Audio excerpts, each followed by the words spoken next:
Hello students, कैसे हैं आप लोग। आज हम स्टोशियोमेट्री स्टार्ट कर रहे हैं एंट्रेंस के लिए। मूल कॉन्सेप्ट मतलब एंट्रेंस के लिए हम लोग स्टार्ट कर रहे हैं। आइए उसको देखते हैं क्या क्या उसके अंदर है। एंट्रेंस की कुछ चीजें हम लोग देखेंगे।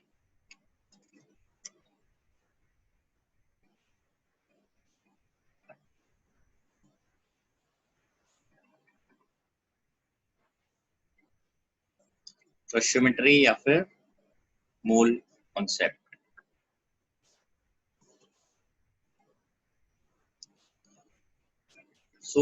जो कंसंट्रेशन है उसको हम किस तरीके से एक्सप्रेस कर सकते हैं। उसको एक्सप्रेस करने के लिए हमारे पास काफी सारी टर्म्स होती हैं, जैसे मास फ्रैक्शन, मोल फ्रैक्शन,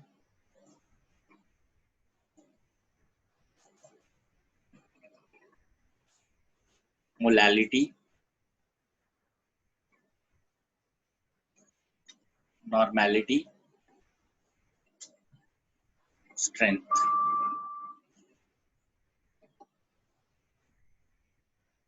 ठीक है, ये सारी चीजें हैं। So out of all molality is independent of temperature. कभी आ जाता है, आपको क्लियर होना चाहिए।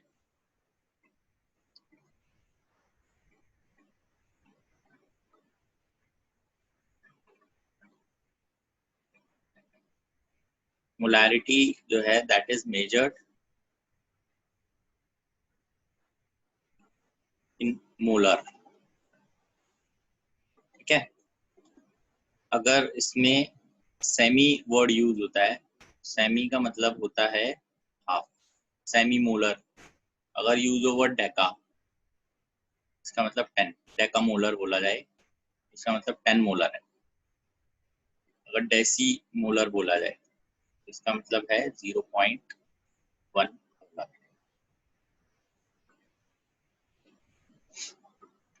Normality is measured in normal, normal बोलते हैं, one normal solution. Strength is measured in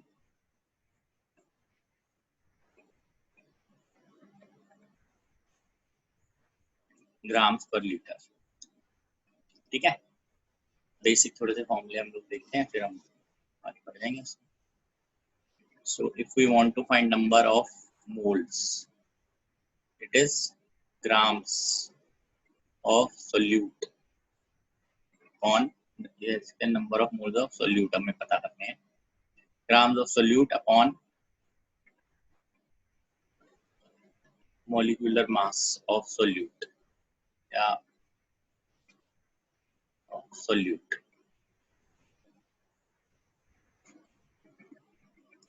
number of gram equivalents of solute, ये एक नई टर्म है, gram equivalents. Grams of solute divided by equivalent weight of solute। Weight मतलब mass है यहाँ पे केमिस्ट्री में। ठीक है, so now how do we define for equivalent weight? what is equivalent weight? तो equivalent weight के लिए हम लोग ध्यान रखते हैं equivalent mass, ये equivalent weight is equal to atomic mass or molecular mass divided by n factor। n factor क्या है? n फैक्टर हर एक के लिए अलग अलग तरीके से डिफाइंड है। सबसे पहले n फैक्टर हम बात करते हैं, अगर हम लेते हैं element.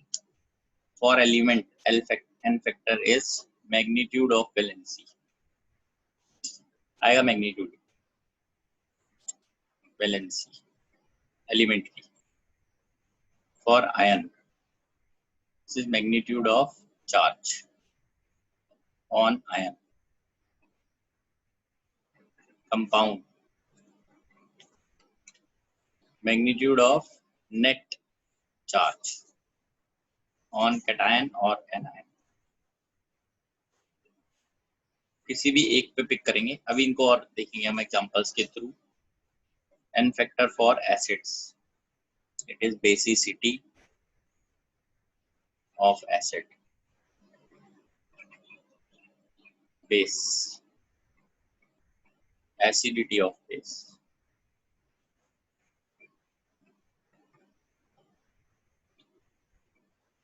for a salt again it is net charge on cation or anion।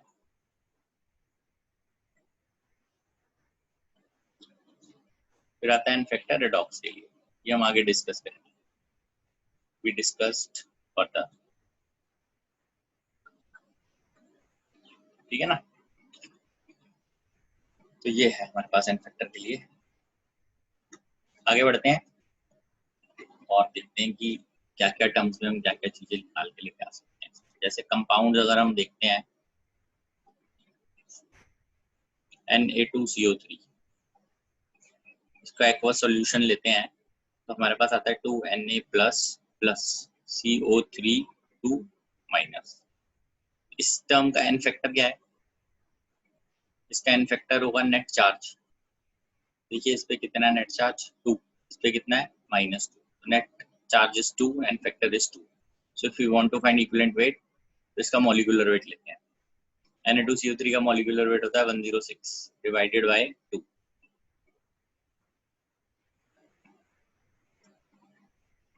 ये देखिए इक्विवेलेंट वेट लेते हैं, एटॉमिक मास या मॉलिक्यूलर मास, जिस भी चीज के लिए हम पता कर रहे हैं।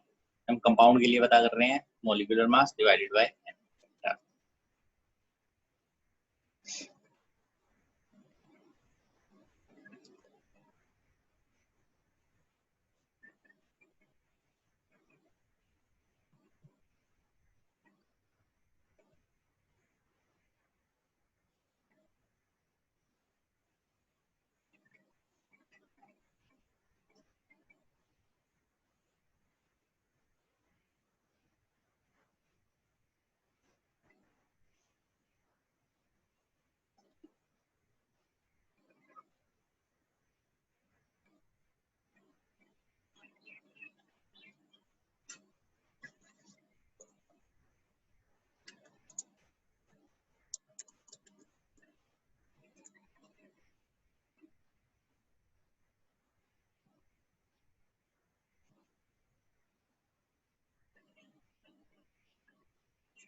ठीक है, ये हमने Na2CO3 से ये बना लिया। अब हम एक और देखते हैं इसके अंदर Al2SO4 एक्वस मीडियम में 3 प्लस SO4 2 माइनस, ये है 3। तो अब इसके अंदर एन फैक्टर देखेंगे तो वो कितना आएगा, आप यहाँ देखिए कितना बन रहा है टोटल इस पे 6, स्कैन फैक्टर है 6, इसका equivalent weight Al2SO4 total calculation कीजिए। एल्यूमिनियम का 27 × 2 SO4 2 माइनस जो है इसका होता है 96 × 3 342/6। ठीक है, चेक कर सकते हैं आप। आगे बढ़ते हैं हम एसिड्स के लिए। एसिड्स हैं दो species which furnish H+ ions in solution in their aqueous solution। अपने aqueous solution में जो H+ आयन है वो एसिड्स बन जाते हैं। तो what is basicity of acid? Basicity है number of H plus ions furnished, ठीक है ना। तो अब इसके अंदर हम कुछ एसिड्स देखते हैं, जैसे HCl hydrochloric acid, it gives H plus plus Cl minus. तो एन फैक्टर क्या हो गया इसका 1, इक्विवेलेंट वेट 36.5 डिवाइडेड बाय 1, ठीक है। H2SO4 2H plus SO4 2 minus, n factor हो गया 2, इक्विवेलेंट वेट इसका मॉलिक्यूलर वेट। तो थोड़ा सा ध्यान भी रखते जाओ ना, H2SO4 जो है उसका मॉलिक्यूलर वेट जो है वो होता है 98/2, ठीक है।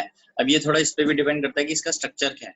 जैसे नाम नहीं पता जिसको, तो नाम भी नोट कर लेना, हाइड्रोक्लोरिक एसिड, सल्फ्यूरिक एसिड। जैसे इसमें सल्फर जो है वो इस तरह से अटैच्ड है,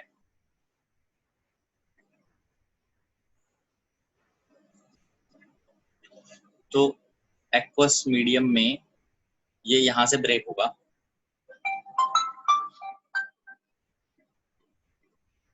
ऐसे ये इस तरीके से ब्रेक होगा। तो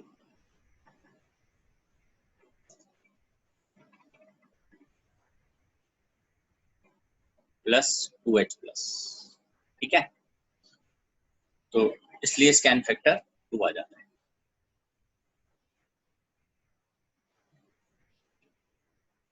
आगे लेते हैं हम, ये है ऑक्सैलिक एसिड, देता है H2C2O4। अगर किसी को नाम नहीं पता जैसे किसी भी एसिड का, उसको पूछ लीजिएगा। दिस सल्फ्यूरिक एसिड,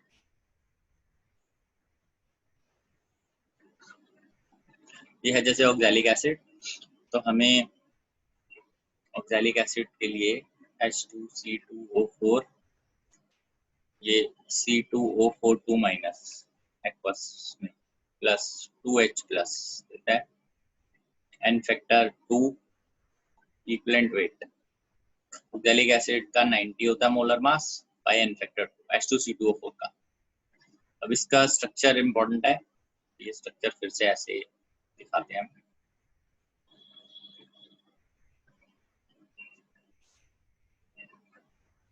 एक्वस में ये इधर से ब्रेक होगा, और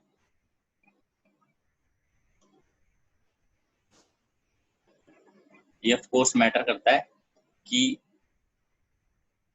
कहाँ से H एटम जुड़े हुए हैं इससे, क्योंकि ब्रेकेज इंपॉर्टेंट होती है, तभी ये H प्लस पता चल पाएगा कितने निकले। Then comes nitric acid, HNO3, HNO3 aqueous medium में NO3 minus plus H plus, n factor हो गया 1, इक्विवेलेंट वेट तो होता है 63/1, याद हो जाते हैं बेसिकली। तो इसका स्ट्रक्चर देखते हैं हम, अगर एन, ये तरीका है इसका स्ट्रक्चर बनाने का, एक्वस मीडियम HNO3। तो इसके अंदर ये जो ये वाला H है, दिस विल ब्रेक, इसलिए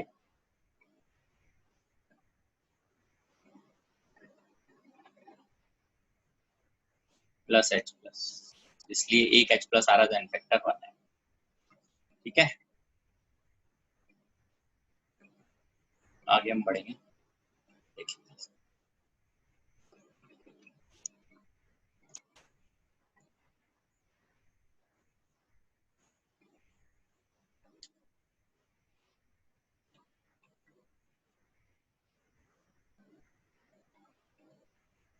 नाइट्रिक एसिड के बाद हम लेते हैं नाइट्रस एसिड।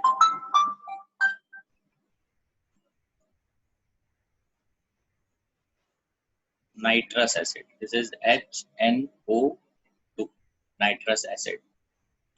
HNO2 जो है, इसमें हम अगर एक्वस करते हैं तो ये आ जाता है H plus and NO2 minus. देख लीजिए इसका एन फैक्टर है 1, ठीक है। इसका इक्विवेलेंट वेट आप फाइंड कर सकते हैं। जैसे पीछे हमने HNO3 किया था 63, देखिए ऑक्सीजन कम कर देते हैं इसमें से 16, इसमें से माइनस कर दीजिए, 63 में से 16 माइनस कर देते हैं 47, 47 डिवाइडेड बाय 1। तो इसके लिए अगर हम इसको ड्रॉ करते हैं तो ये इस तरह से आ जाएगा, N double bond O,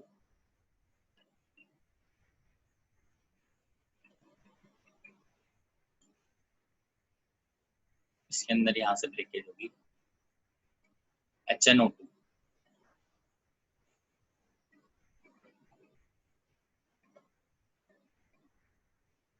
plus H plus, ये तरीका है, ठीक है। फिर आता है H3PO4 फॉस्फोरिक एसिड,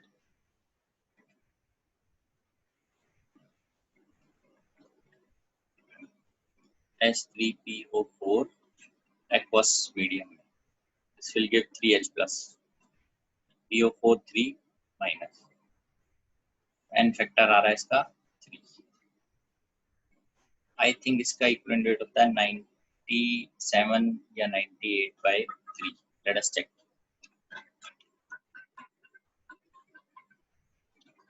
64 प्लस 3 67, इसका होता है फॉस्फोरस का 1 होता है 98 होता है इसका, ठीक है, 98/3। तो H3PO4 में स्ट्रक्चर इस तरह से आप लिख सकते हैं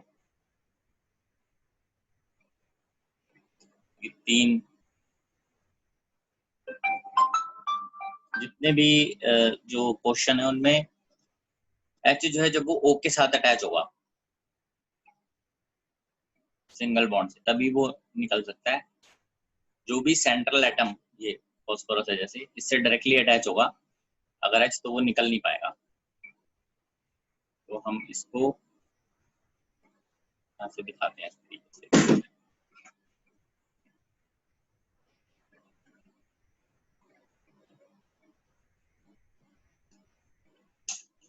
प्लस 3H प्लस, तो इसका N फैक्टर हो गया 3,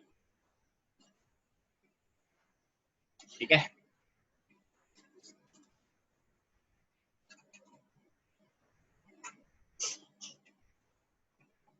चेक कर लीजिए आप।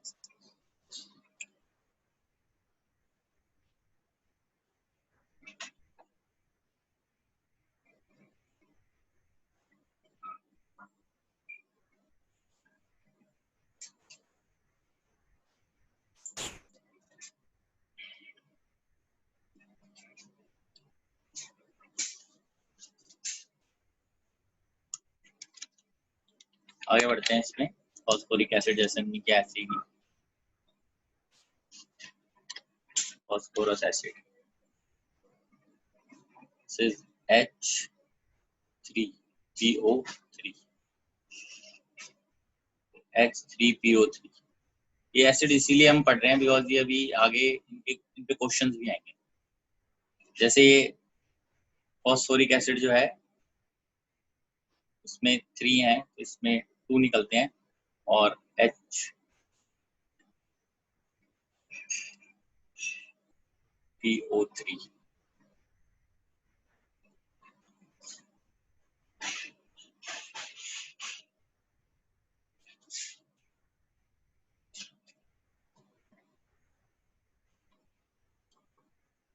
HPO3 2 minus, N factor is, आप इसको देख सकते हैं ये कैसे है। अब इसके अंदर एक H जो है वो डायरेक्टली अटैच हुआ इसलिए वो निकल नहीं पाएगा। तो जब ब्रेकेज होगी तो वो ये तरीका है ब्रेक करने का, O के साथ जो अटैच होंगे, जो डायरेक्टली अटैच होंगे वो नहीं निकल सकते, स्ट्रांगली अटैच है।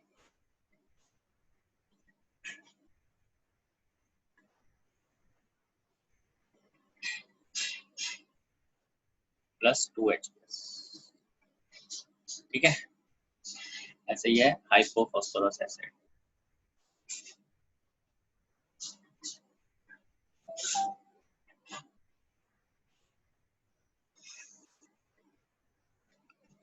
is H3PO2. H3PO2 aqueous medium, एक H प्लस और H2PO2 minus and factor is 1. तो इस टाइप की प्रॉब्लम के अंदर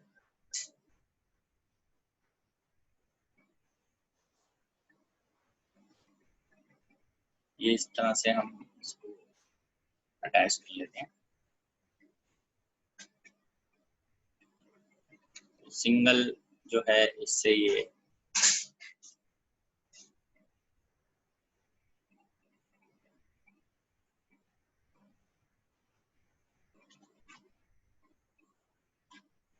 प्लस H प्लस. ठीक है, ये तरीका है इसका.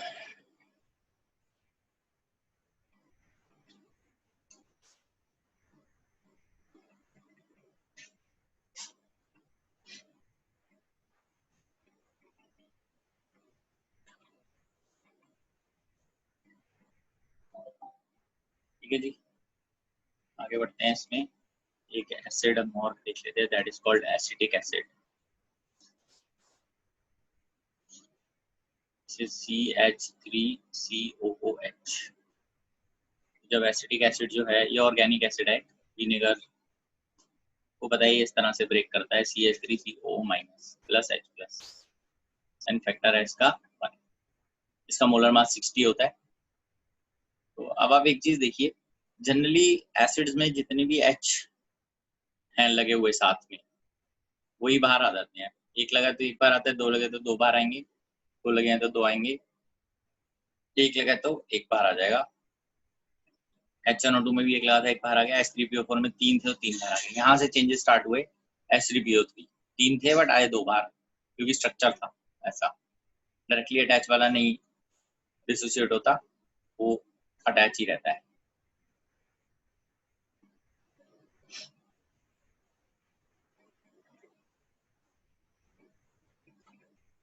HNO3 में एक ही H बाहर आया. ये इस तरह से बना हुआ था. स्ट्रक्चर इंपॉर्टेंट है, लर्न करने हैं स्ट्रक्चर भी. तो आपको ऐसे H3PO2 में एक ही H बाहर आया क्योंकि दो H डायरेक्टली अटैच थे. ठीक है ना, लर्न करने हैं. अब हम जैसे इसमें H3PO4 था तो तीन आए, बट इसके अंदर दो आए, इसके अंदर एक आया. ऐसे CH3COH में कितने हैं, चार H है बट बाहर एक ही आया क्योंकि ये डायरेक्टली अटैच है. आप देख सकते हैं ना इसको.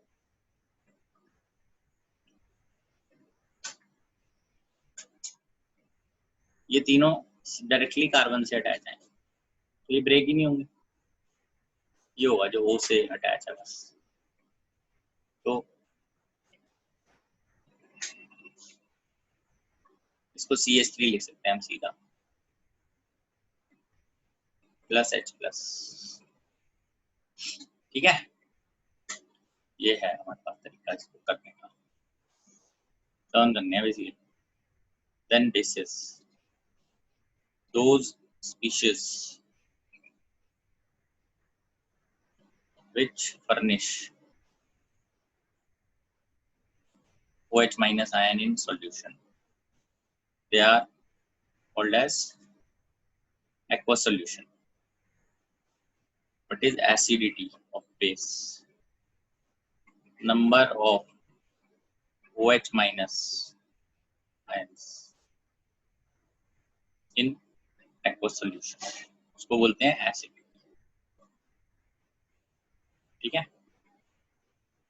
तो इसमें एग्जांपल आप देख सकते हैं, जैसे NaOH है, बहुत ही सिंपल है ये सारे एग्जांपल. तो Na plus plus OH minus and factor 1, इसका equivalent weight molar mass 40/1.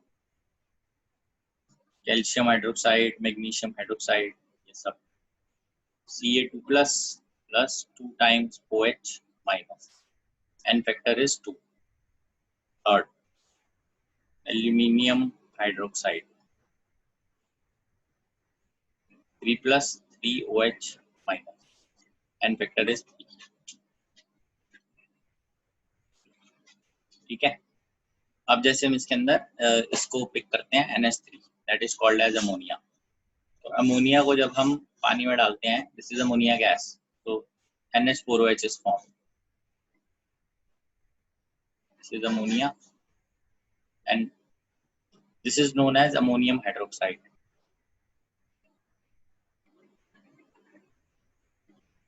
Hydroxide, ठीक है ना, ये आता है। तो फाइनली जब अमोनियम हाइड्रोक्साइड जो है ये एक्वस सॉल्यूशन जो आता है, it will break into NH4 plus OH minus, sine factor आ गया आपका, इक्विवेलेंट बेटा पता कर ही सकते हैं। ऐसे ही जैसे NaHCO3 है, दिस इज बेसिकली, इसको ब्रेक करेंगे तो ये ऐसे बनेगा Na प्लस HCO3 माइनस। ये बेसिस में वैसे कवर होता है क्योंकि ये एसिड के साथ रिएक्ट कर जाता है, तो इसका एन फैक्टर भी 1 है।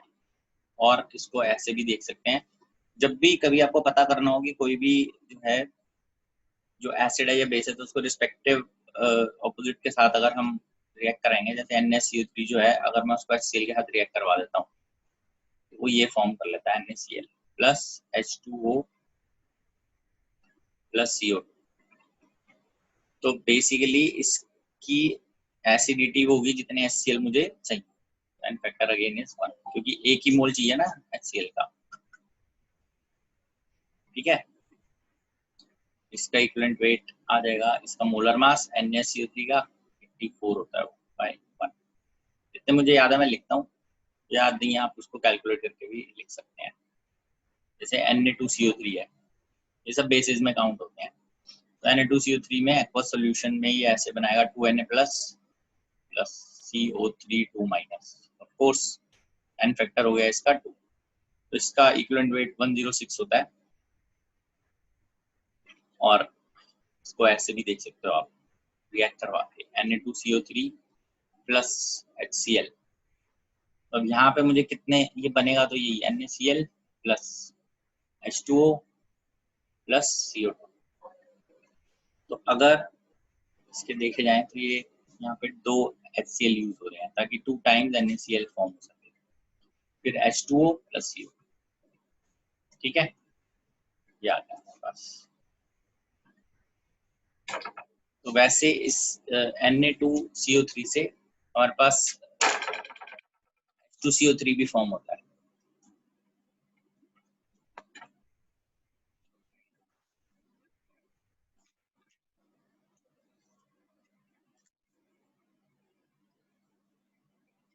हम और इसको अंडरस्टैंड करते हैं।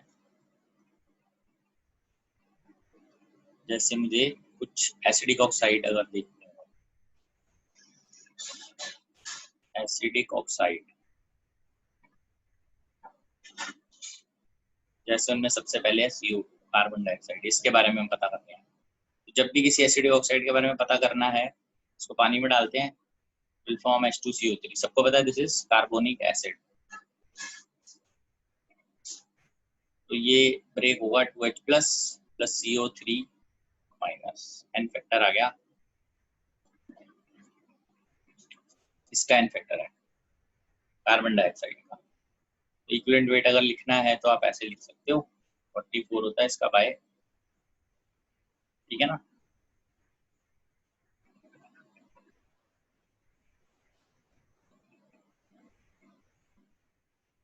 एक और लिखते हैं यहाँ पे, this is SO3 sulphur dioxide. अगर SO3 का लिखें पानी में डालते हैं इसको, दिस इज H2SO4, ये बन जाएगा plus SO4 2 minus, n factor आ गया इसका 2, इस वजह से आया, ये बना। इक्विवेलेंट वेट आप निकाल सकते हैं इसका। SO3 का मोलर मास होता है 80 bye molar mass of SO3 sulphur dioxide. अगर SO2 को लेंगे सल्फर डाइऑक्साइड तो H2SO3 बनेगा। अगर आप SO2 को लेंगे तो SO2 प्लस H2SO3 बनेगा, होगा उसका भी 2H plus SO3 minus, n factor is, ठीक है ना। तो ये है ठीक है जी। अब एक बार पुरानी चीज पे आते हैं फिर दोबारा से, जो हमने यहाँ पढ़ा था, number of moles, number of gram equivalents, grams of solute, grams of solute, molar mass, नीचे इक्विवेलेंट वेट, इक्विवेलेंट वेट फिर ये आ गया था। एक बार और हम इसके बारे में वापस यहाँ पे देखते हैं। देखिए इंपॉर्टेंट बात है, नंबर ऑफ ग्राम इक्विवेलेंट्स ऐसे लिखते हैं, gram equivalents, it is mass in grams of solute by equivalent weight. ठीक है जी। अब इक्विवेलेंट वेट तो पता ही है हमें, इसको मैं ऐसे लिख लेता हूँ, G of B, grams of B, solute basically B से रिप्रेजेंट हो रहा है। इक्विवेलेंट वेट हम लिख सकते हैं molar mass of B by n factor. तो n ऊपर आ गया, क्या आ गया, grams of B by molar mass of B। ये क्या था, grams of solute by molar mass of moles. Moles को हम लिखते हैं n से, स्मॉल n b। तो ये आ जाता है, ये तो n फैक्टर है, n इंटू यहाँ मोल्स ही लिख देते हैं क्योंकि ये भी n से हो रहा है, मोल्स ऑफ सोल्यूट। ये आ रहा है ग्राम equivalent of solute.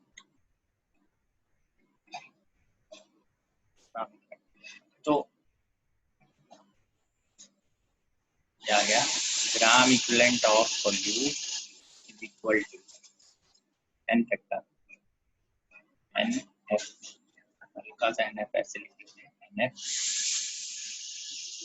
nf into number of moles of solute. ठीक है। अब दोनों तरफ अगर मैं नेक्स्ट स्टेप में दोनों तरफ इसके वॉल्यूम से मल्टीप्लाई कर देता हूँ, तो ये टर्म क्या बन जाती है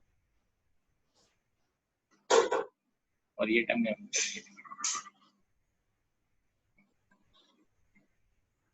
बेसिकली नॉर्मेलिटी कैसे डिफाइंड है यहाँ पे, रिमेंबर ये हमने यहाँ बात की नहीं थी, सब कर लेते हैं। मोलैरिटी तो पता ही होगी, नॉर्मेलिटी क्या है, number of gram equivalents of solute by volume in litres of solution.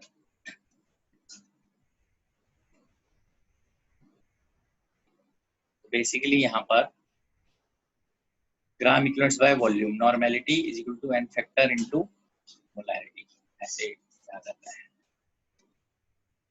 ठीक है, रिलेशन आ गया ध्यान रखना है। अब कुछ हम इम्पोर्टेंट फॉर्मूले एक बार देख लेते हैं।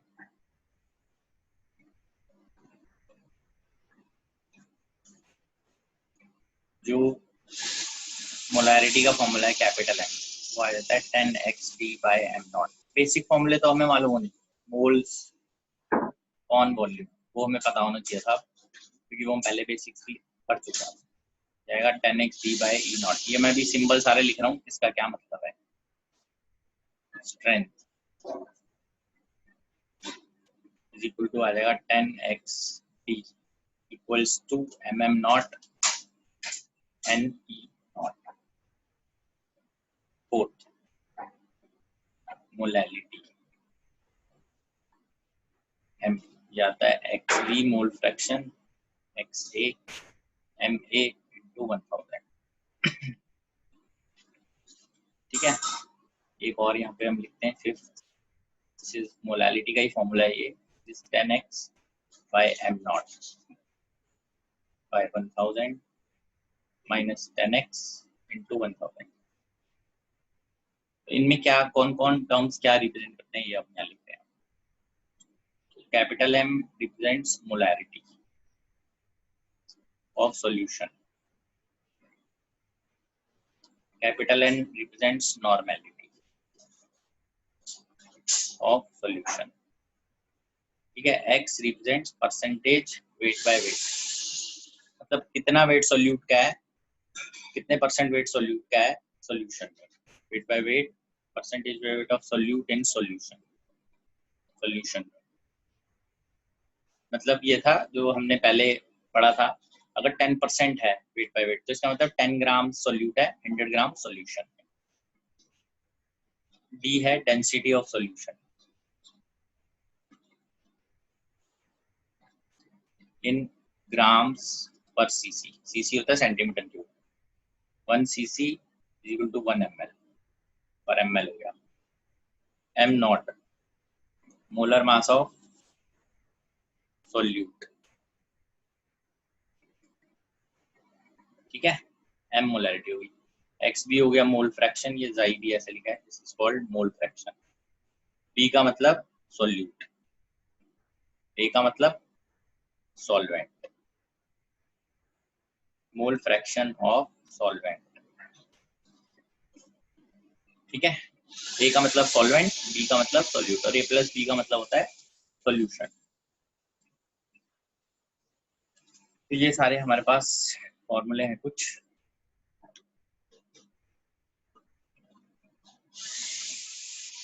मोलालिटी का है जब x m नॉट ऐसे दिया हो, ठीक है।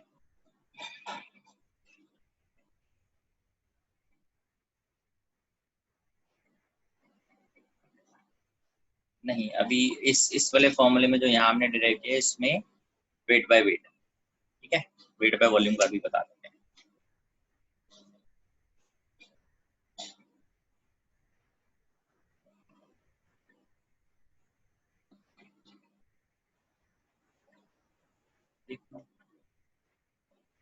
ये m नॉट है, m naught molar mass of solute, capital M molarity, m naught molar mass of solute, E not equivalent weight of solute, E not, E not नहीं लिखा, E नॉट लिख देते हैं, equivalent weight of solute. Remember one important thing कि chemistry के अंदर मास या wait एक ही बात होती है, फिजिक्स में नहीं होती, केमिस्ट्री में एक ही होती है।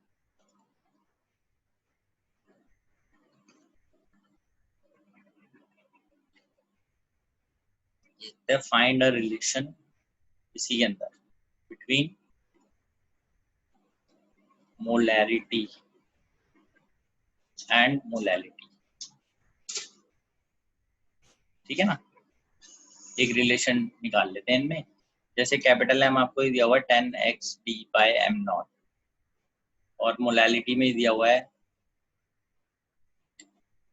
1000, तो मल्टीप्लाई हुआ ही हुआ है, साथ में ये 10x by m naught divided by 1000 minus 10x,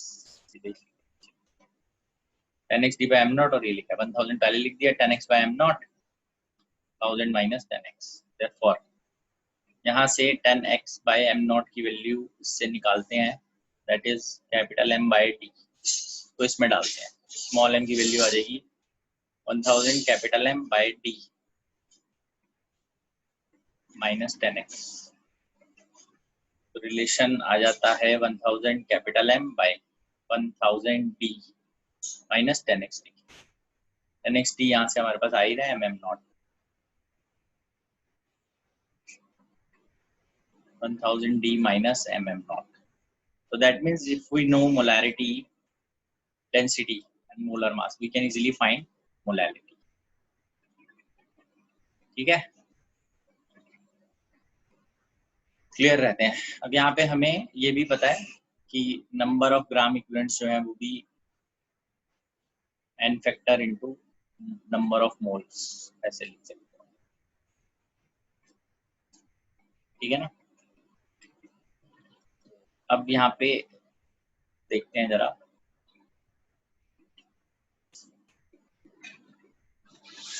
तो पीछे हमने ये x किया था, ये percentage weight by weight of solution था। अगर वो नहीं दिया हुआ, if x% weight by volume is given, इसका मतलब है जब 10% weight by volume का मतलब है 10 grams in 100 ml solution, ध्यान रखना है weight by volume। तो इसमें थोड़ा सा चेंज होगा, जैसे बाकी सब तो सेम ही है, डेंसिटी वगैरह सेम गिवन है, तो हम यहाँ से स्टार्ट करते हैं, कंसीडर डिराइव कर लेते हैं 1000 ml of solution, therefore mass of solution कितना आएगा, डेंसिटी तो दे ही रखी है 1000 इंटू डी। मैंने कहा था इसमें सब चीजें पता करनी है, जैसे x आपको दिया हुआ है और डी भी दिया हुआ है, बट x अब की बार परसेंटेज वेट बाय वेट की जगह पे परसेंटेज वेट बाय वॉल्यूम दिया हुआ है, तो ये आ गया इतने ग्राम, क्योंकि ग्राम पर ml होगा ना, 100 ml लिख लिया, इतना आ गया। फॉर मास ऑफ सोल्यूट अगर हम देखें तो वो कितना आएगा, वो आएगा, क्योंकि यहाँ पर x% दिया हुआ है वेट बाय वॉल्यूम, तो x% ऑफ 1000, क्योंकि ये मिलीलीटर है, इतने ग्राम, इसकी वैल्यू हमारे पास कितनी आ जाती है, x बाय 100 करेंगे, दिस इज 10x ग्राम्स, क्या गया मास, मोल्स, इसके मोल्स कितने हो जाएंगे सोल्यूट के 10x बाय m0, ठीक है। मोलैरिटी कितनी होगी, मोल्स अपॉन वॉल्यूम, वॉल्यूम कितना है 1 लीटर 1000 ml है, तो ध्यान रखिए फॉर्मूले में क्या चेंज आ रहा है, अगर x percentage weight by volume है तो मोलैरिटी में 10x बाय m0 आता है, अगर x percentage weight by weight है तो मोलैरिटी में 10x d भी आता है साथ में, ठीक है। सिमिलरली नॉर्मेलिटी वो आ जाएगा 10x bye E0 equivalent weight, ठीक है, ये भी आ गया। मोलैलिटी, मोलैलिटी का फॉर्मूला होता है moles of solute 10x by m0 upon kilograms of solvent, solvent का मास कैसे आएगा, सॉल्यूशन का आ गया माइनस 10x इंटू 1000, आप देखोगे इसमें कुछ फॉर्मूलाज सेम है, कुछ पे फर्क पड़ गया, ठीक है, ये सेम है फॉर्मूला,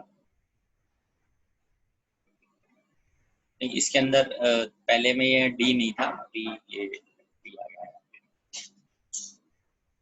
ठीक है, पहले वाले में कैंसिल होता है, इसमें ये डी यहाँ पे आया हुआ, और देखो पहले वाले में डी नहीं था ना मोलैलिटी में, नीचे,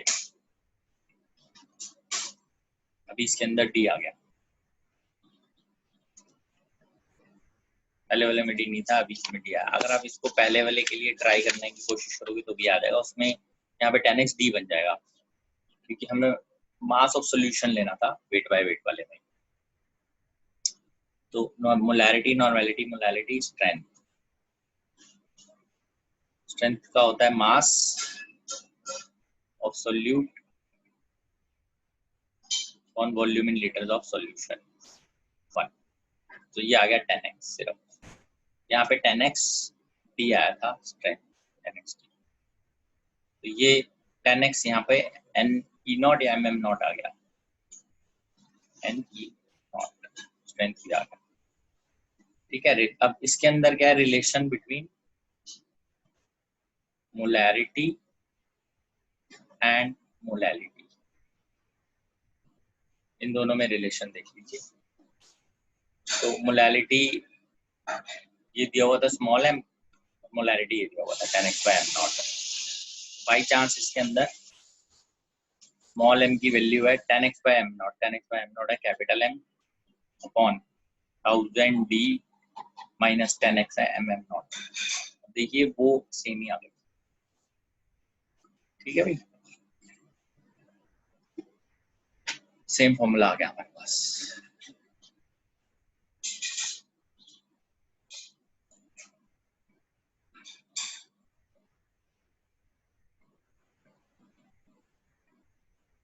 ठीक है।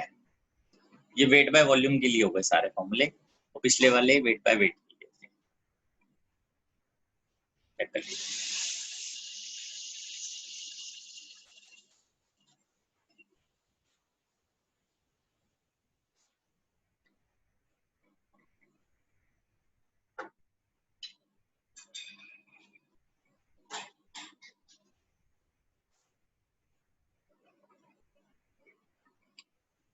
मास ऑफ सोल्यूट इसलिए लिया क्योंकि x% weight by volume given है ना, तो x% ऑफ 1000 लेंगे ना मिलीलीटर में, x% वेट पर वॉल्यूम ऑफ सॉल्यूशन, इसलिए ऐसा लिया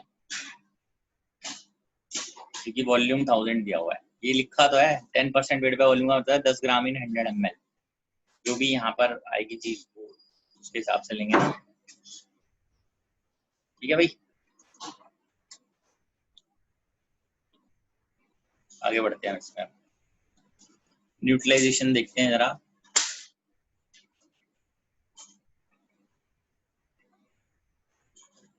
न्यूट्रलाइजेशन के लिए क्या हम कैसे इसको देखते हैं, when 1 gram equivalent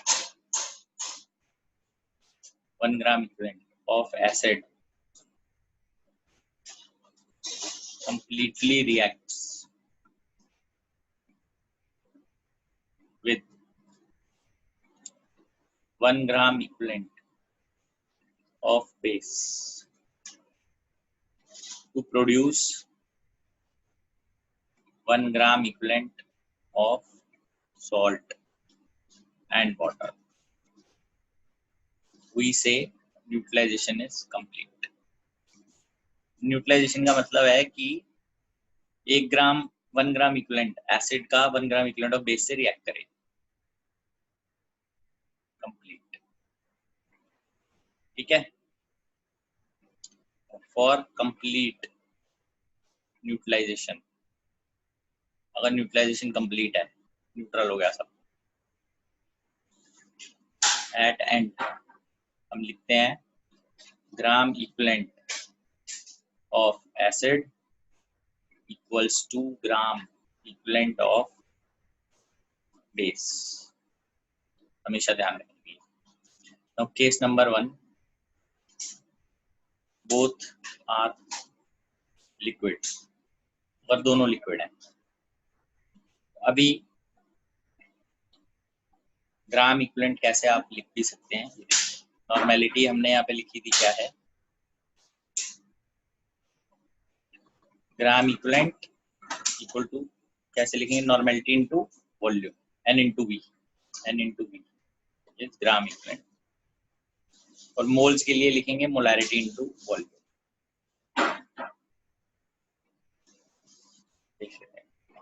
normality into volume acid का, नॉर्मेलिटी इनटू वॉल्यूम बेस का, normality into volume. This is case number 1। Case number 2,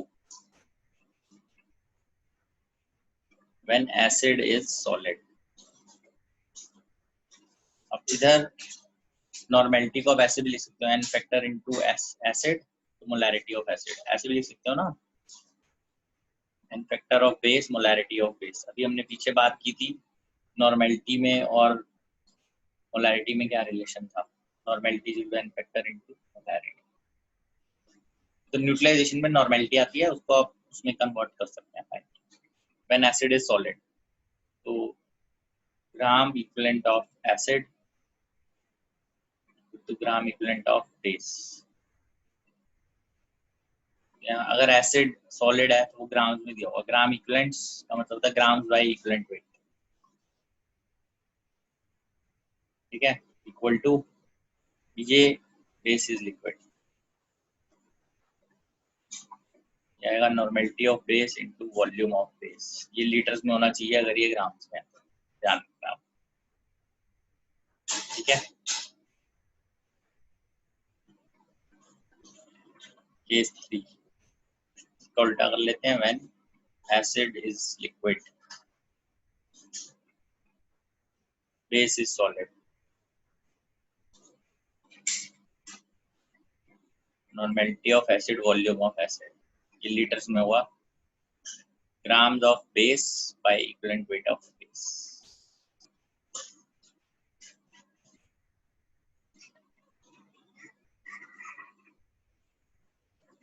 ठीक है भाई, ये न्यूट्रलाइजेशन के कुछ कॉन्सेप्ट हो गए जिसके अंदर हम ये फॉर्मूले को अप्लाई करना है।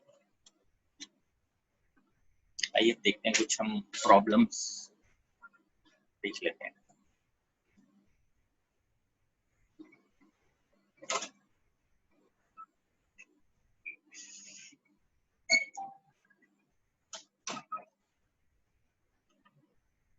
find the volume of acid HCl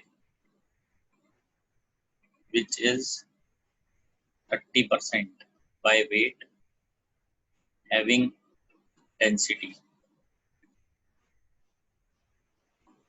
3.65 gram per cc required to neutralize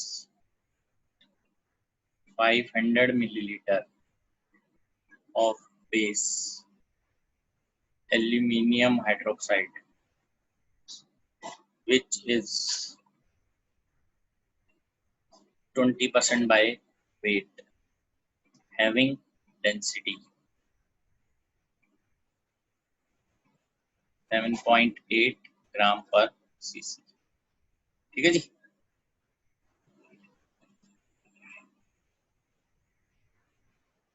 आइए इसको देखते हैं।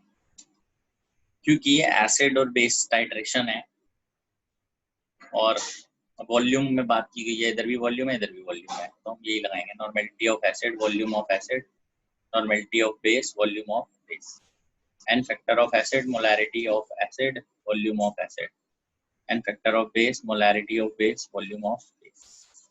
एसिड है HCl, भाई HCl का एन फैक्टर देखो क्या 1 था, ये हमने पीछे लिखा था। ठीक है जी, एन फैक्टर था इसका 1, क्या गया 1। Molarity eight 10xd bye m0, ये फॉर्मूला 10xd बाय m0,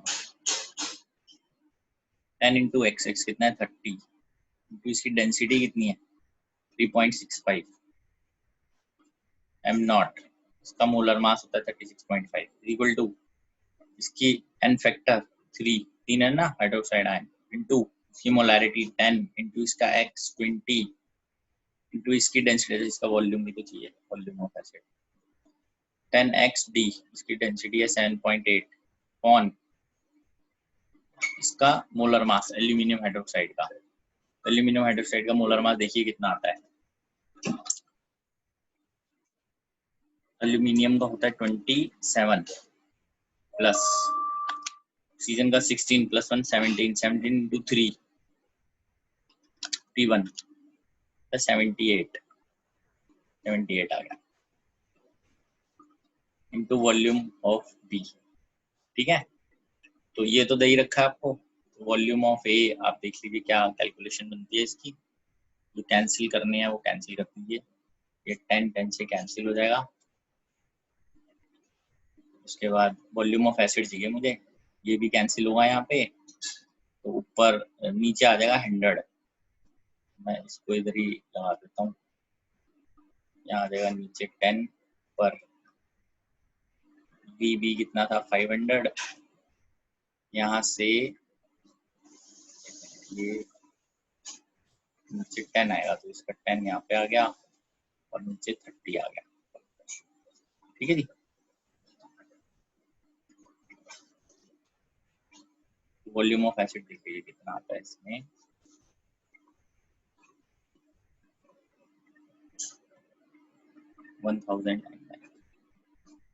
आपने देखा सिंपल था, सिर्फ अगर आपको फॉर्मूले याद है तो आप इजीली लगा पाएंगे। देखिए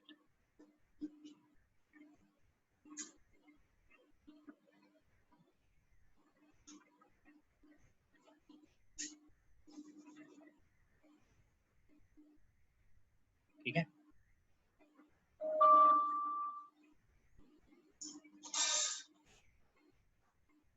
अगर नोट नहीं किया है समझना तो बता दीजिए। ये क्वेश्चन देखते हैं, normality of 0.3 molar H3PO3 is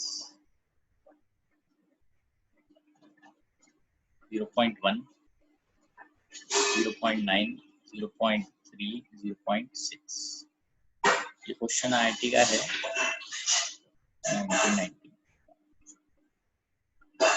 घूम के कभी भी ये आ सकते हैं। तो H3PO3 हमने भी पीछे देखा था, इसका एन फैक्टर ये देखिए H3PO3 एन फैक्टर इज 2, ध्यान होगा तो आ जाएगा।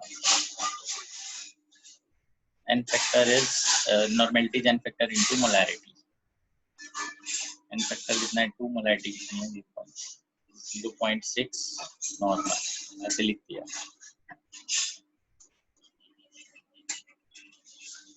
या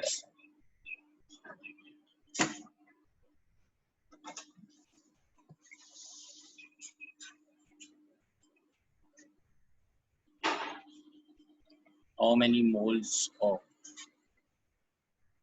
Mg3PO4 2 will contain 0.25 moles of oxygen atom?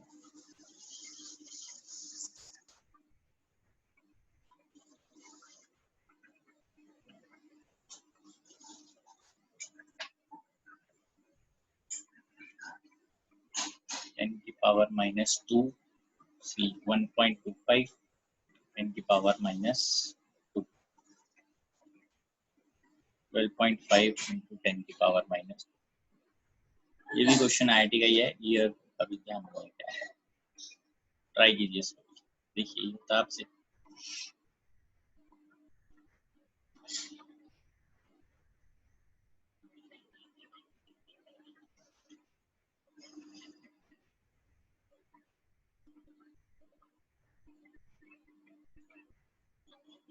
तो देखिए इसको ऐसे हम लिख लेते हैं Mg3PO4 2, दिस गिव्स 3 Mg, पूरा ब्रेक कर दो इसको, 2 times phosphorus plus 8 times oxygen. तो अगर यहाँ पे 1 Mg3PO4 है तो यहाँ 8 ऑक्सीजन है, तो अगर यहाँ 1/8 होगा तो इधर 1 होगा। क्या हमसे पूछा जा रहा है 0.25, therefore अगर यहाँ पे 1/4 होंगे, ऐसे दोबारा देखते हैं, तो Mg3PO4 3 times Mg plus 2P plus 8O 1 और ये 8 है, ये अगर 1/8 है तो ये 1 है, ये अगर 1/4 है तो ये 1/32। therefore moles of Mg3PO4 equal to 1/32। Check कर लीजिए कितना होता है 1/32, 1/32। This is 0.03125 moles।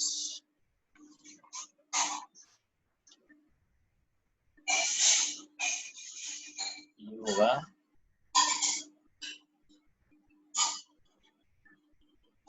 इतने मोल्स, 3.1 into 10 per minus 2, या चेक कर।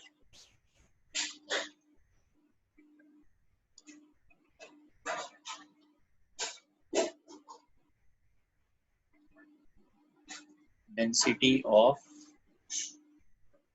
2.05 molar solution of acetic acid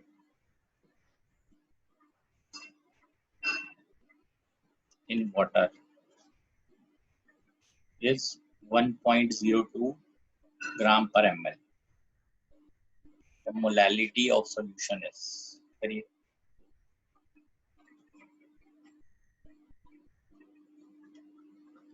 अब इसमें आपको वो रिलेशन यूज करना है।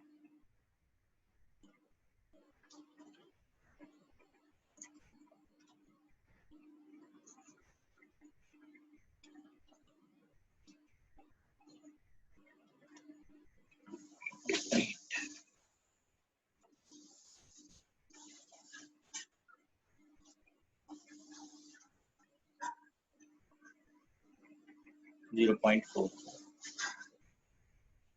ये है IIT का 2006 का क्वेश्चन है, ठीक है।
करें इसको ट्राई अब।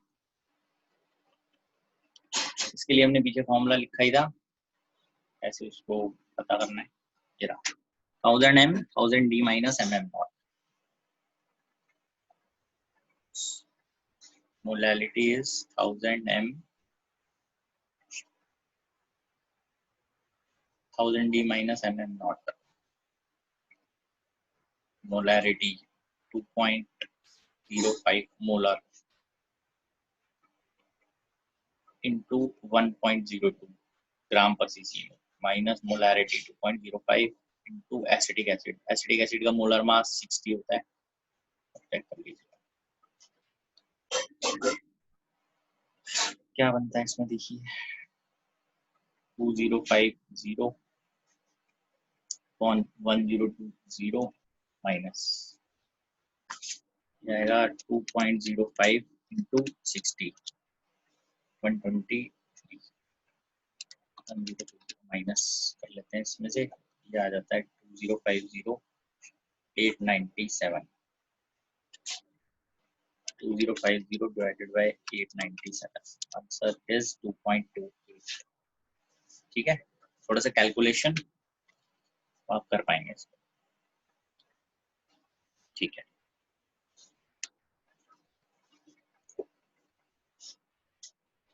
ठीक है बेटा, आगे बढ़ते हैं इसमें।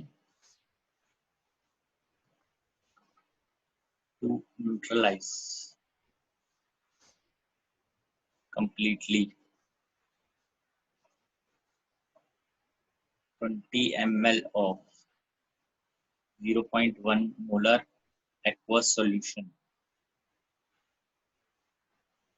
of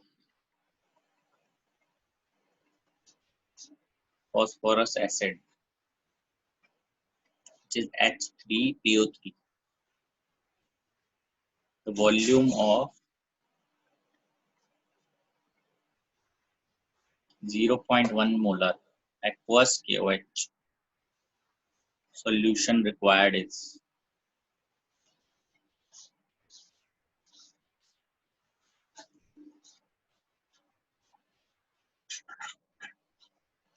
60 ml, 40 ml, 20 ml। ठीक है जी, नंबर है इसका 5th और ये क्वेश्चन है आईआईटी का 2004 का।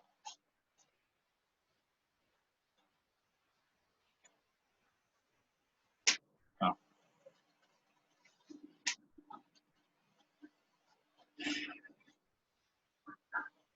फॉस्फोरस एसिड, तो कॉन्सेप्ट तो सेम ही है, वही normality of acid, volume of acid, normality of base, volume of base, n factor, molarity, volume, n factor, molarity, volume. ठीक है जी, तो इसमें एन फैक्टर कितना हो गया इसका, फॉस्फोरस एसिड का H3PO3 का होता है 2, H3PO4 का 3 होता है, इसकी molarity 0.1, volume 20, KOH can factor 1, molarity 0.1 into volume, volume आया 40 ml salt.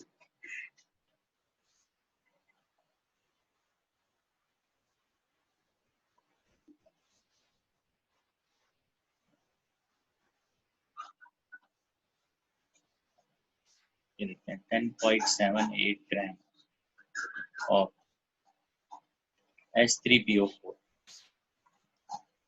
in 550 milliliter solution is 0.4 normal.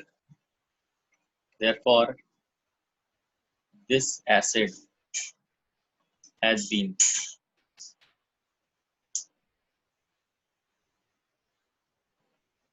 neutralized to HPO4 minus, reduced to HPO3 minus, neutralized to HPO4 minus, neutralized to, reduce कैलो neutralise कैलो ये H2 PO4 minus. Actually question अच्छा question है बहुत, ये कुछ समझाने की कोशिश कर रहा है। एक्चुअली जो H3PO4 होता है हमारे पास, वो स्टेप्स में चलता है, जैसे H3PO3 minus plus H plus, ठीक है। तो वो क्या करता है, एक मतलब इस केस में स्कैन फैक्टर क्या हो जाता है फिर 1, अगर इसमें चला गया तो। कई बार क्या होता है H3PO4 जो है वो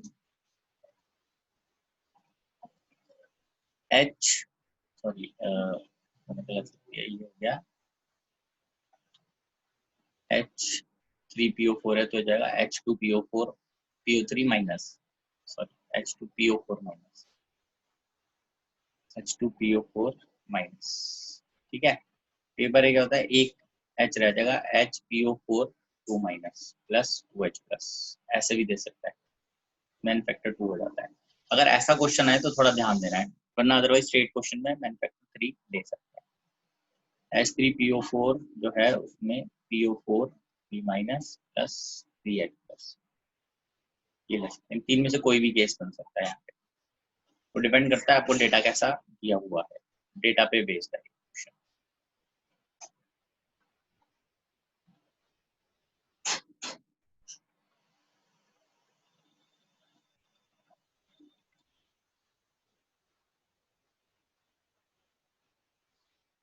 फिफ्थ क्वेश्चन में NB बेस स्कैन फैक्टर है, बेस कौन है, 1 हुआ ना, मोनोवेल KOH, KOH कैसे ब्रेक हुआ, K प्लस और OH माइनस में।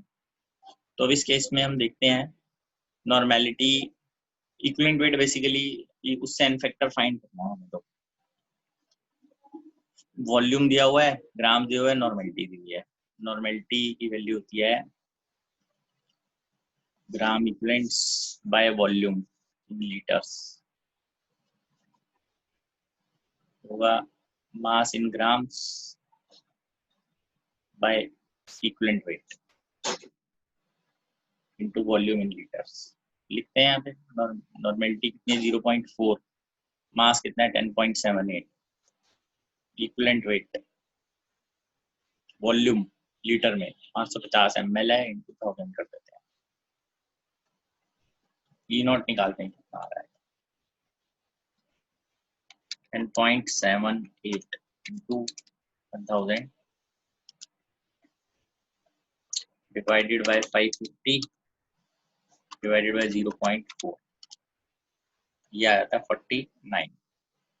ई नॉट की वैल्यू आ जाएगी molar mass by n factor, 49 is equal to molar mass H3PO4 का बताया था 98 होता है बाय एन, एन आ गया 2। एन फैक्टर 2 देखिए किस केस में आ रहा है ना, हमें आंसर मिल गया इसका, एन फैक्टर 2 इस केस में HPO4 2 माइनस में जाएगा, HPO4 2 माइनस, ये राइट आंसर, चेक करिए।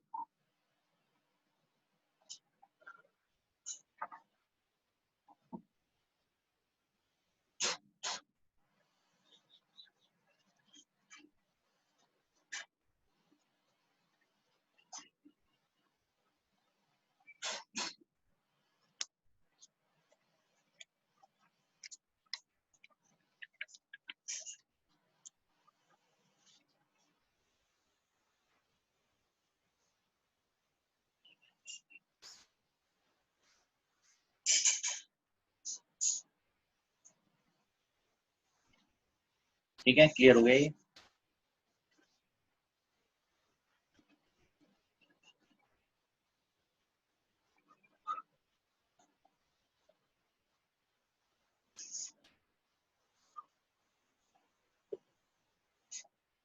क्वेश्चन देखते हैं इसमें,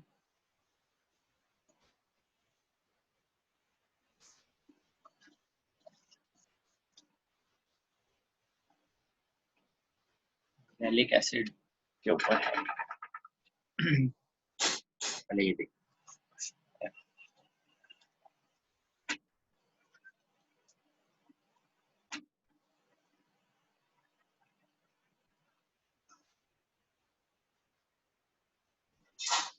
the number of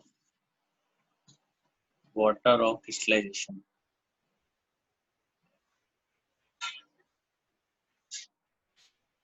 in Mohr salt is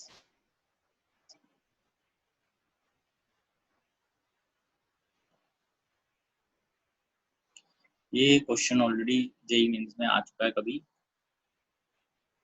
तो अगर आपको मोहर सॉल्ट पता होगा तो ही आप इस क्वेश्चन को कर पाएंगे, ये क्वेश्चन कर नहीं पाएंगे। ठीक है, देख लीजिए एक बार।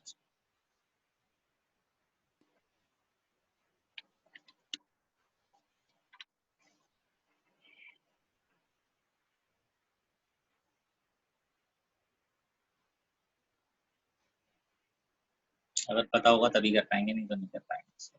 मोहर सॉल्ट के बारे में हमें नॉलेज होनी चाहिए। मोहर सॉल्ट मैं बता रहा हूँ, अब आपको ध्यान रखना है। मोहर सॉल्ट है तो ये होता है,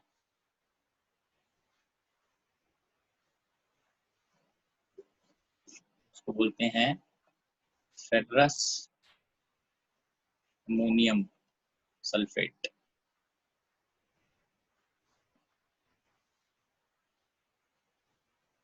FeSO4 dot NH4 2SO4 dot 6H2O। तो हमारा आंसर जो था इसमें वो था 6। वाटर ऑफ क्रिस्टलाइजेशन ही होता है, H2O के जितने मॉलिक्यूल जुड़े होते हैं साथ, answer is 6।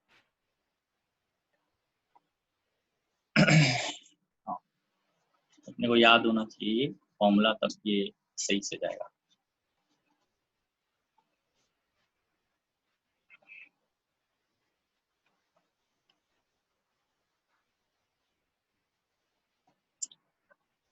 Oxalic acid forms two series of salts। एक ये बनाता है H2C2O4 माइनस, एंड एक बनाता है C2O4 2 minus. If 0.4 gram of oxalic acid is in 100 ml solution,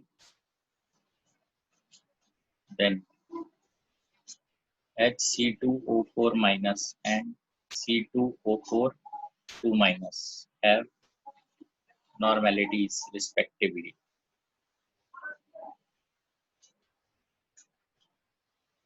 0.1, normal में है ना ये, 0.1, 0.2, 0.2, 0.2, 0.2, 0.1। ठीक है, अभी जो ये कॉन्सेप्ट है दो सॉल्ट्स का, वो कुछ इस तरीके से है। देख सकते हैं बात।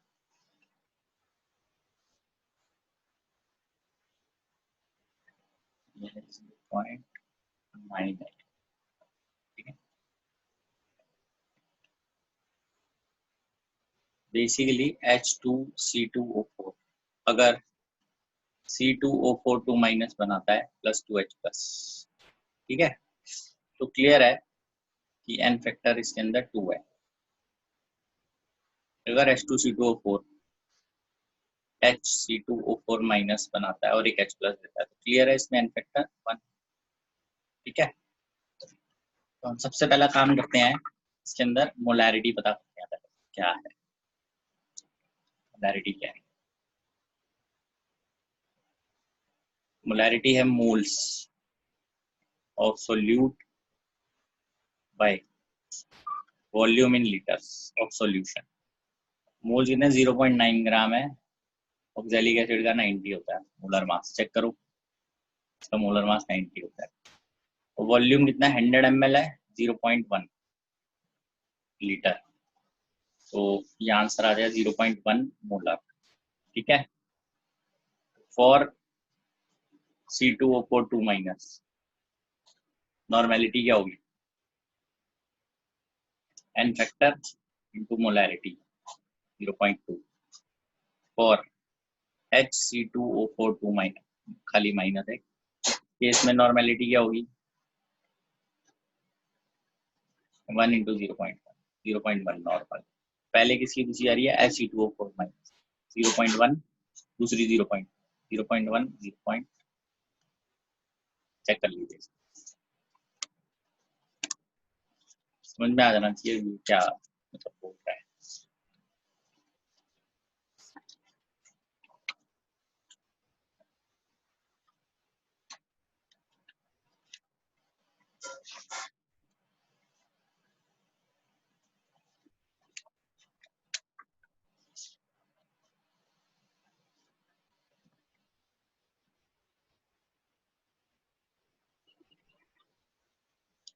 ठीक है,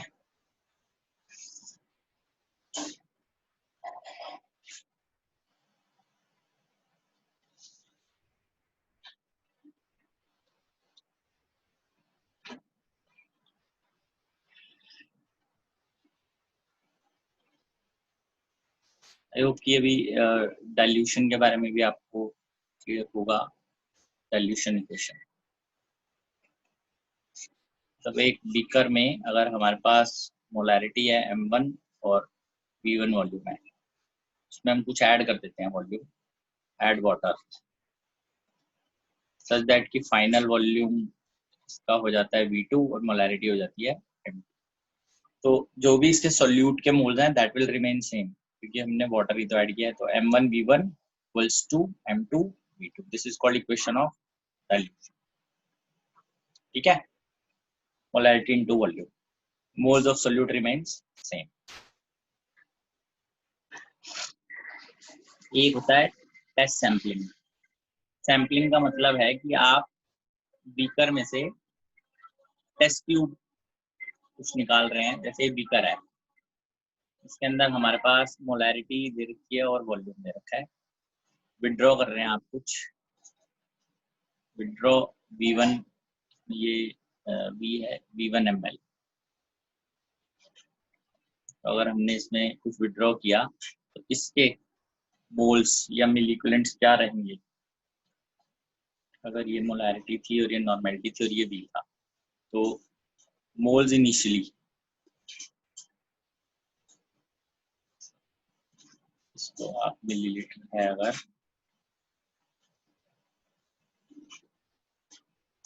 मिलीलीटर है, ये भी मिलीलीटर है, तो फिर हम यहाँ पे इसको मिलीमोल्स करते हैं। अगर मिलीलीटर में होता है तो मिलीमोल्स होता है या मिलीक्यूलेंट होता है, अगर लीटर में होता है तो मोल्स होता है और ग्राम इक्विवेलेंट होता है। तो दिस इज मिलीमोल्स इनिशियली। इसके अंदर कितने थे, मोलैरिटी इनटू वॉल्यूम और milliequivalents initially, normality into volume. तो ये अब यहाँ पर आ गए मिलीमोल्स विड्रॉन, बाहर कितने निकाले हैं, मोलैरिटी तो सेम ही है v1, milliequivalents withdrawn, normality into v1, remember this. ठीक है, दिस इज कॉल्ड सैम्पलिंग। तो डाइल्यूशन में मोलैरिटी चेंज हो जाती है और सैम्पलिंग में मोलैरिटी रिमेन्स सेम। क्लियर? तो एक बार देखते हैं और इसमें देखते हैं mixture of acids.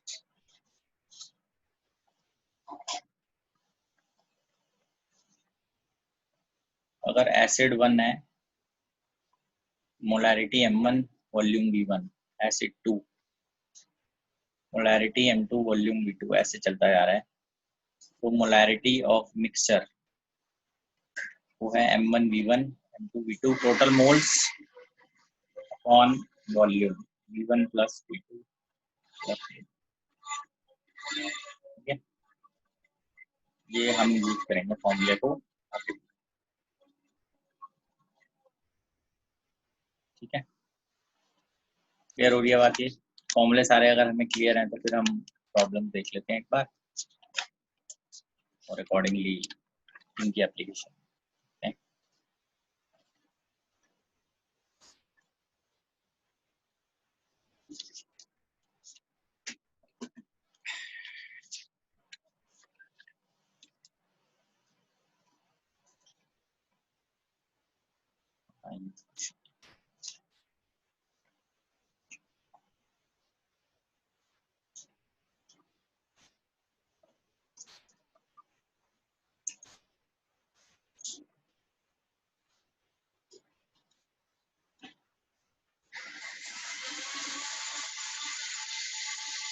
an aqueous solution of 6.3 gram of oxalic acid dihydrate.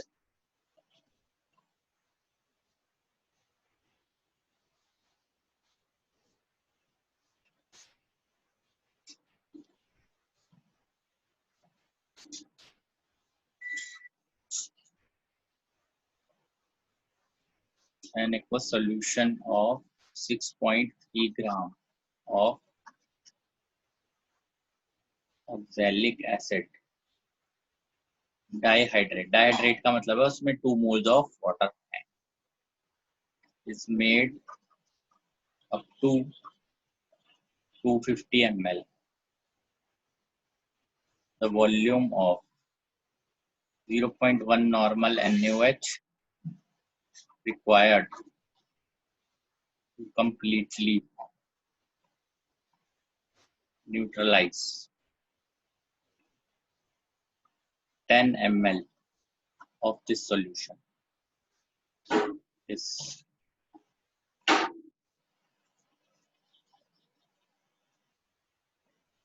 90 ml, 20 ml, 40 ml, 10 ml. आइए अब इसको अंडरस्टैंड करते हैं क्वेश्चन को. अगर 6.3 ग्राम है ऑक्सैलिक एसिड का H2C2O4.2H2,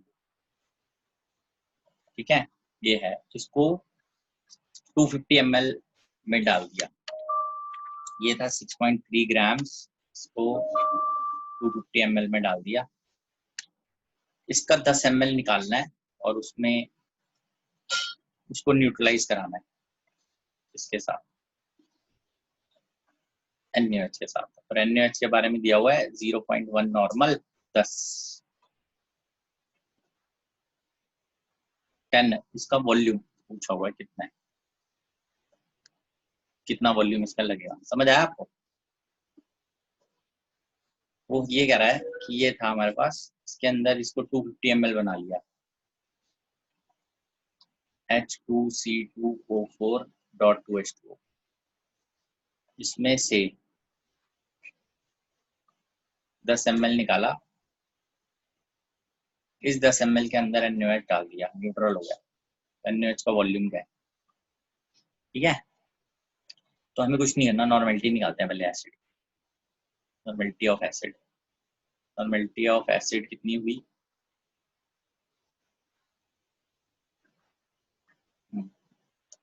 नॉर्मेलिटी निकालते हैं एसिड की. 6.3 ऑक्सैलिक एसिड है H2C2O4, तो ये 90 plus 2 into 18 126. 6.3 divided by 126. This is grams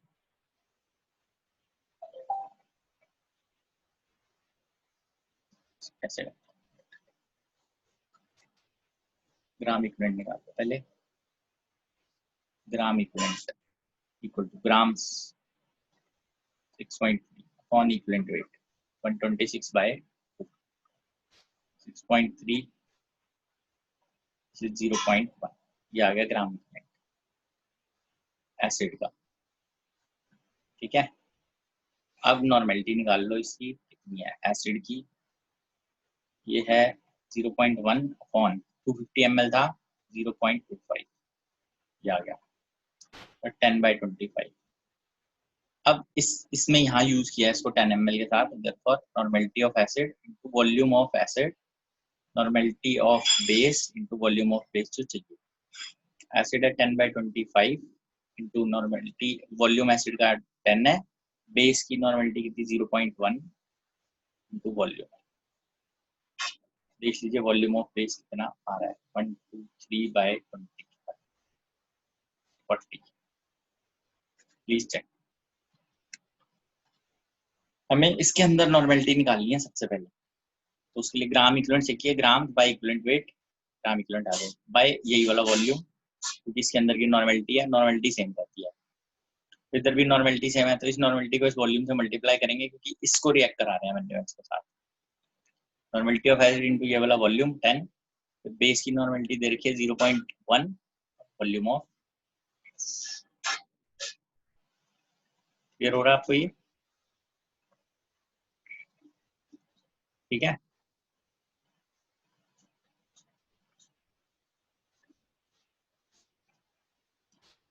हाँ 250 ml था, उसमें से 10 ml विड्रॉ किया और उसको हमने यूज कर लिया। ठीक है बेटा।